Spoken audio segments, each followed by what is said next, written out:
Yeah.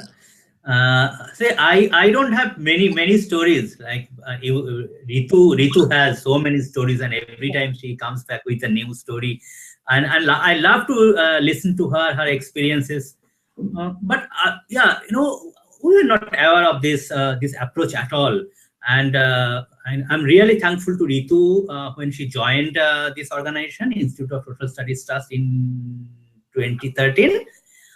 She introduced this approach to us, and for me it was an eye opener, because I have been doing research. I'm a researcher, but particularly, and research and evaluation maybe.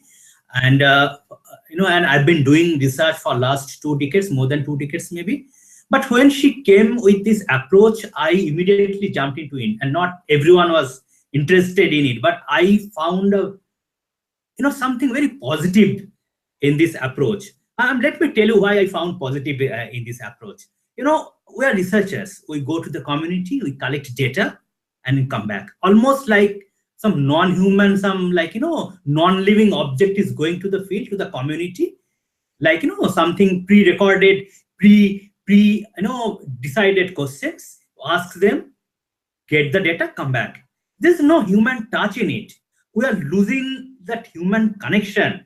Human touch is I mean, gradually is missing from research. And this approach, I use it for my research, for my evaluation. I think it reconnects with people.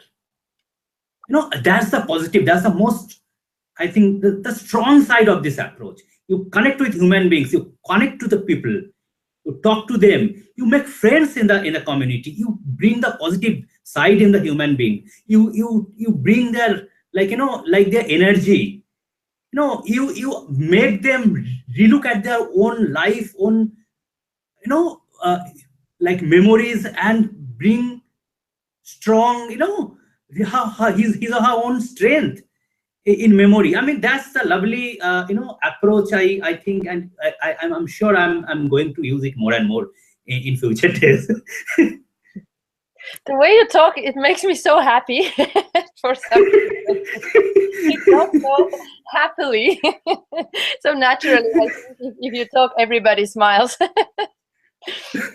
At ISST, we do social research particularly, and gender is our primary focus. And I think from 2013, we have used this approach a few times, I think 2-3 times at least. And I still remember the first time, not entirely this community life competence approach, but we use elements of this approach in one of our evaluations. Ritu was also my partner in that research. We are working with adolescent girls in West Bengal, in eastern part of India. And I remember, and the first time I used SALT approach in evaluation, we're doing a participatory workshop with adolescent girls, and the NGO who works with them. A few adolescent girls came from the community, the volunteers, some grassroots level workers from the NGO. They came, and when we started asking the questions, and Ritu, I still remember, she initiated the discussion with the community, with the girls and the boys who came from the community. And the first thing they told us that we are very, very, very worried. We didn't sleep last night, because we think that evaluation, somebody is coming from Delhi and asking us all tough questions, and we are not ready with the answers. But now we realize it's not about question and answer. It's about what we have done and what we enjoy in life. And now we are free to talk to. I think immediately it opened up. It opened up for a discussion, in-depth discussion, very close discussion with them, and we learned a lot from that workshop. And we designed our evaluation questions in that workshop, with those adolescent girls and the grassroots level workers, and they set their own questions. We didn't tell them what are the questions to be asked and to whom to be asked. They came with the questions, and they only told us these are the people you should ask, and these are the questions. So it took us to a new dimension. I mean, evaluation is always somebody outside designing some questions for the project. Okay, and almost like a fault finding exercise. But from there, it's like not fault finding, but to get the, like, what we are enjoying and what we are proud of from this project, and to realize that it's our own project.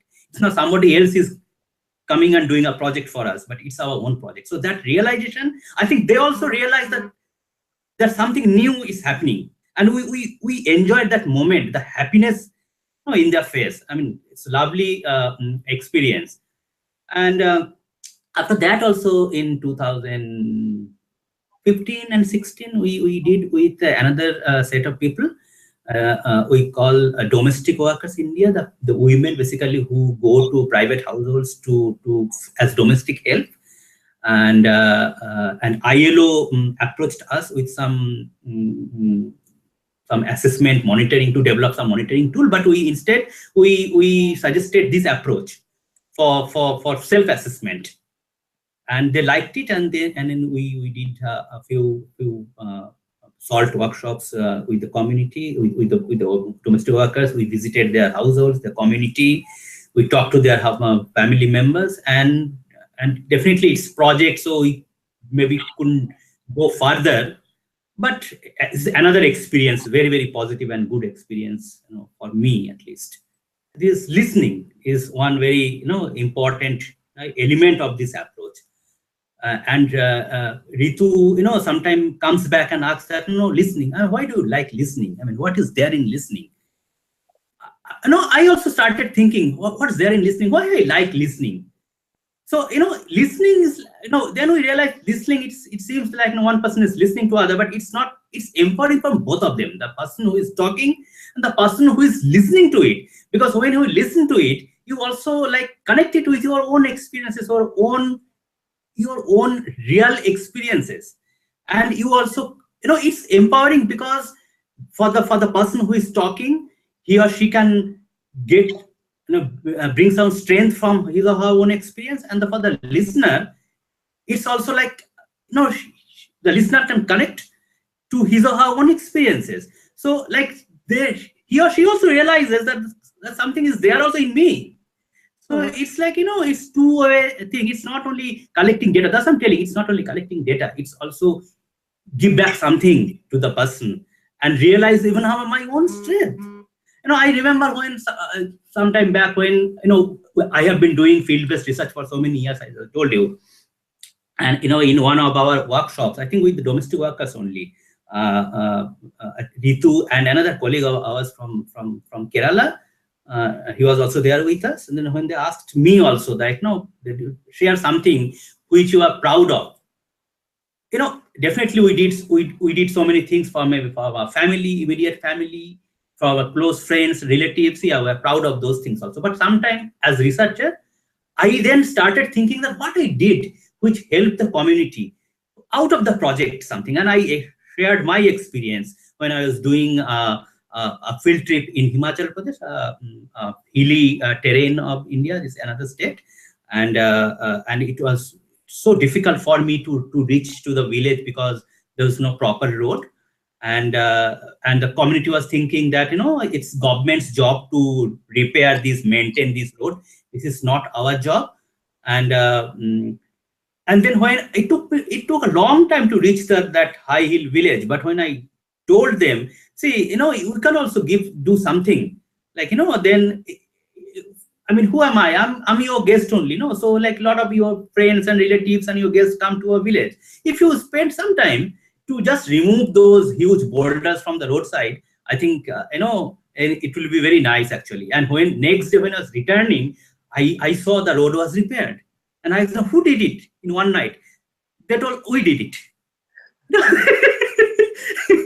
So, they also realized, oh, fine. I mean, they are thinking very negatively that it's not our responsibility. It's government's responsibility to do this thing. And they realized, no, it's who government, we only. So let's do it. And they did it. In one night, they did it. So next day in the afternoon, when I was returning, I saw that, oh my God, how come it's repaired so quickly? The government came, somebody, in the government, somebody in the village informed the government that somebody has come, so you have to repair. No, nobody informed the government. We did it. So I was so happy. So yeah, yes. So this thing also, this memory, that's my that pleasure I got from that trip. It came from a SALT workshop only. Before that, I also didn't think that what did I do.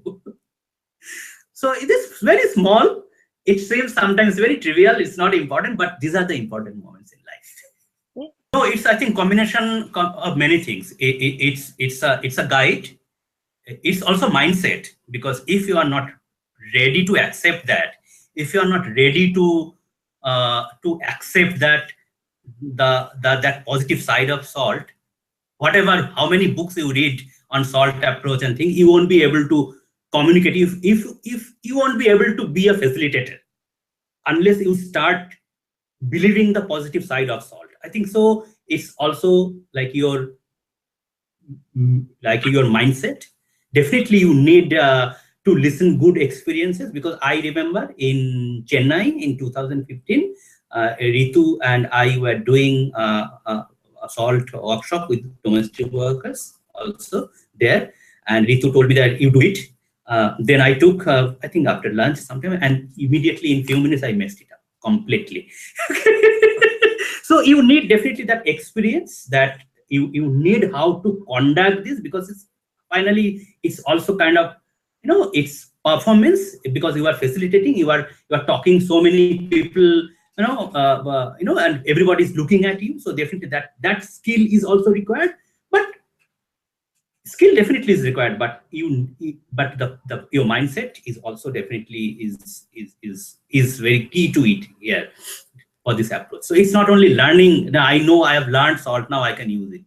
It's not so easy also. It seems very easy sometimes. When I saw first time Ritu, and then later Bobby, it seems very easy. Like, anybody can do it. Yeah, anybody can do it. That's right only. But it's not so easy also, because you have to, like, maybe reorient it. You have to relearn something. You have to maybe unlearn something and relearn something. Then only you can be a SALT facilitator.